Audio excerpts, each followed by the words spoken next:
Bu videomuzda Redmi Note 11 Pro Plus'ın pil testine bakacağız. Aynı zamanda şu an bu videoyu Redmi Note 11 Pro Plus'ı çekiyorum ve 4K 30 FPS bir test yayını olmuş oluyor.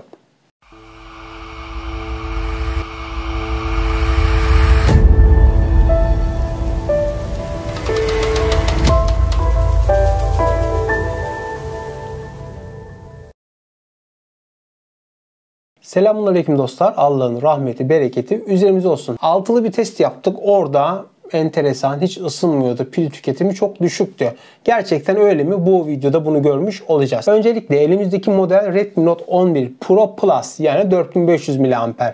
Siz bunun Pro'sunu satın alırsanız, velev ki yurt dışından aldınız, Pro modelini aldınız, yani Plus olanı almadınız, o 5000 mAh olacak. Dolayısıyla bu videoda gördüğünüz testlerin üzerine koyabilirsiniz o telefon sahipleri. Çünkü bu telefon 4500 mAh. Peki neden Plus? Madem pil düşük, neden Plus demişler buna? Çünkü bundan 120 wattlık bir adaptör çıkıyor. Pro'dansa 67 wattlık bir adaptör çıkıyor. Bu arada 67 wattlık çıkan Pro'yu 120 wattlık adaptörle şarj ederseniz 67 watt belki olur belki olmaz. Bilginiz olsun. Yani 120 wattı desteklemiyor o telefon. Çünkü artık günümüz telefonları hem adaptör seçiyor hem kablo seçiyor. Yani örnek olarak telefonumuz 50 wattı destekliyor. Ama orijinal adaptör ve kablosu olmayan 120 wattlık bir adaptörle şarj ettiğiniz zaman 50 wattlık bir adaptörle bu telefon 50 dakikada dolacak ise ne hikmetse 120 wattlık adaptörle 1,5 saatte doluyor. Daha uzun sürüyor yani. Enteresan, 30 wattı takıyorsunuz 1 saatte şarj oluyor. Örnek veriyorum. Allah Allah diyorsunuz, yani neden böyle oluyor? Çünkü artık günümüz telefonları hem adaptör seçiyor hem de kablo seçiyor. Bilginiz olsun. Dolayısıyla Pro olan modeli alsanız da 120 wattlık adaptör de alsanız 120 wattlık adaptörle 120 wattlık güçte dolmuş olmayacak. 67 watt'a kadar desteklediği için 67 wattlık bir adaptör gibi algılayacak ve ona göre şarj olacak ya da hiç algılamayacak, çok daha uzun bir şarj süresi olacak. Bilginiz olsun. Peki Xiaomi ne diyor? 120 wattla ben bu 4500 mAh'i 15 dakikada şarj ederim. Şu an ekranlarda görüyorsunuz, 10'ar dakikalık fotoğraflar çektim.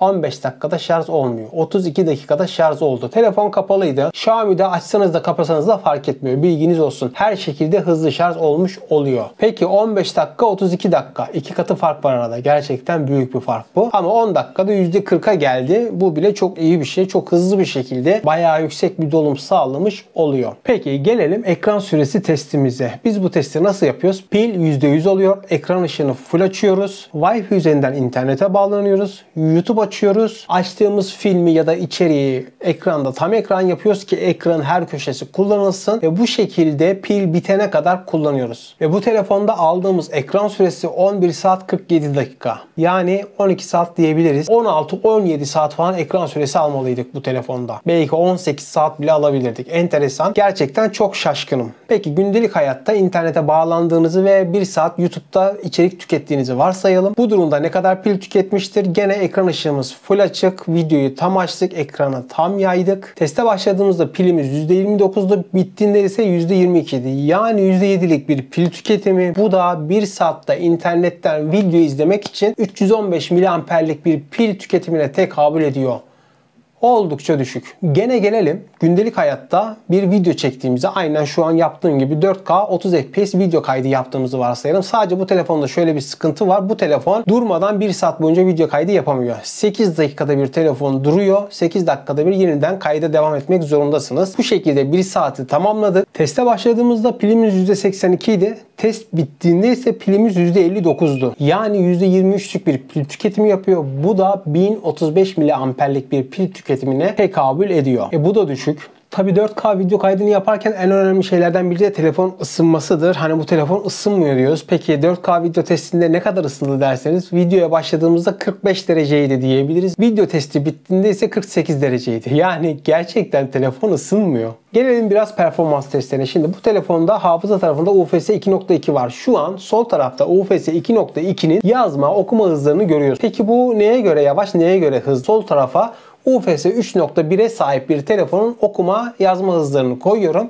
Karşılaştırmayı siz kendiniz yapabilirsiniz. Ve telefonun 3D Mark Benchmark'taki aldığı skoru şu an görüyorsunuz. 3D Benchmark'ta herhangi bir stres testi yapmıyorum. Sürekli olarak bu testi kullanıyorum ve bu testte aldığı puan 2103 puan. Geekbench skorlarına gelirsek tekli işlemcide 735 puan, çoklu işlemcide ise 2210 puan aldı. Şimdi geldik PC Mark skoruna. PC Mark skoru 9879 puan ve PC Mark'ta almasını beklediğimiz pil skoru 7 saat 55 dakika. Yani 8 saat demek oluyor. İşte sağlarda görmek istediğimiz rakamlar bunlar da. O ekran süresinde de ben 17-18 saati görürüz dedim. Benim kafam halen oraya takıldı.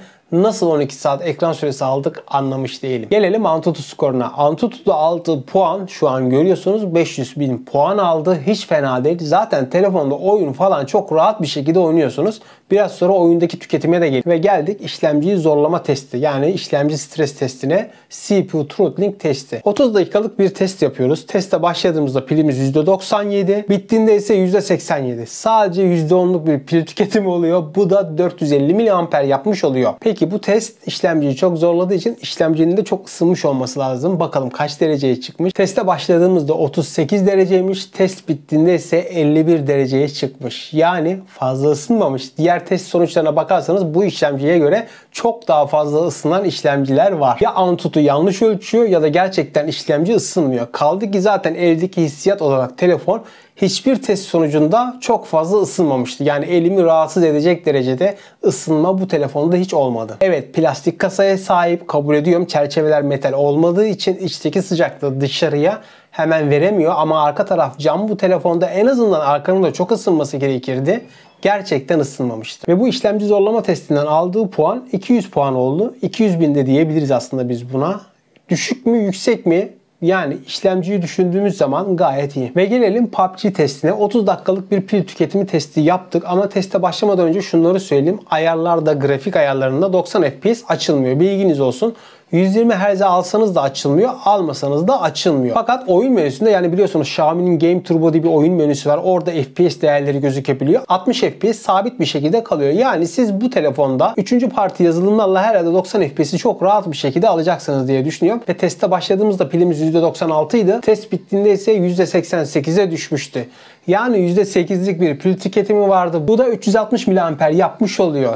Gerçekten düşük. Oldukça düşük. Benim oynama tarzım genelde giriyorum oyuna. Genellikle hep ölüyorum. İşte gidiyorum oyunda biraz sağa sola gidiyorum. Oyunların çok olduğu, adamların çok olduğu yerlere gitmeye çalışıyorum. Fakat çok profesyonel olmadığım için hemen ölüyorum. Sonra yeniden başlıyorum. Yani böyle çok fazla insanların iç içe olduğu, kayarak, zıplayarak, ateş ederek oyun oynayamıyorum. Belki de o yüzden çok fazla görüntüde takılma olmuyor benim oyunlarımda. O yüzden benim her oynadığım telefonda oyun hep akıcı gözüküyor. Bilginiz olsun. Peki ısınmayan işlemcimiz neydi? MediaTek Dimensity 920. MediaTek ismini duyduğumuz zaman ateş gibi yanan telefonlar olduğu hepimizin aklına geliyor. Gerçekten ama gerçekten bu telefonda yanma hissiyatı yok. Isınma hissiyatı yok. Pil tüketim değerlerini gördünüz. Değerler oldukça düşük. Yani bu telefona sahip olacak bir insan bence pil yönünden bayağı şanslı olacaktır. 4K video testi de şu an örnek olarak kendimi çekiyorum. Tabii bunu iPhone'a karşı falan kıyaslama yapacağız. Hani iPhone 10 numarası bu onun neresinde gibi. Kamera testleri ilerleyen zamanda gelecek. Şu an örnek olsun diye bu kaydı telefonun kendisiyle yapmış oluyorum. Takdir sizlerin. Her zaman olduğu gibi kendinize dikkat edin. Allah'a emanet olun. Hoşça kalın.